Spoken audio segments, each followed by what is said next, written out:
Estağfurullah. Anladım. Hele.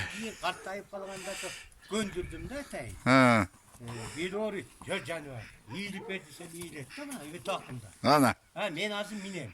Ha. Her bir doğruydu. Ha. Kartlayıp kaldı. Gel mingiz. Hadi diyor. Yugul. Yakay. Hadi ya. Hani gördün mü? Şördü de şiddet öldü. Şördü de ağır. Göndür koymamında. Ha. Ben azı dedim oğlum kartlayıp kaldım. Sen çöm hadi. Çöm degende özü çöm. Ana.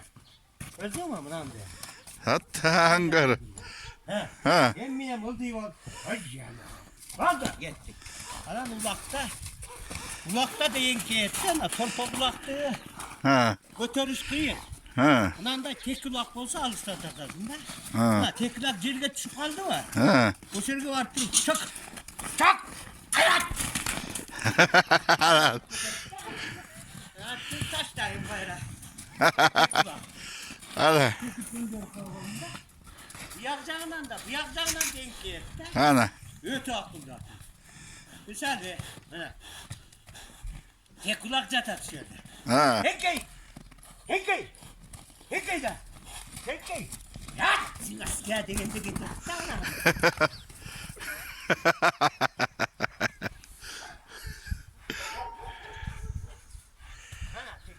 Bolda toygan toy suydusun.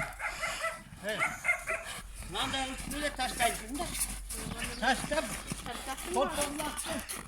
Hekkey sıkıyın rahattı mı? Anda cerge taşlar. Taşların neler özü? O limet tuturat.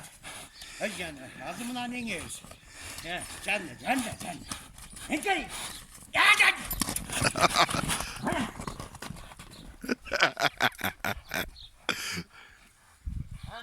Kupkanattaki. O attık aga çirkin. Korktu beter üstüyüm. Ha. Ana şuna döndürüp koyalım değil mi lan bunu? Bir yandan da bir yandan bekliyoruz da. Ana. Sağ köşe koyalım. Kulak çatar şimdi. Peki. Aç. Sen de git işte. Sen. Sen de git. Aç. Oğuz'u öte yaptı. Bir tane ekledim. Ben buna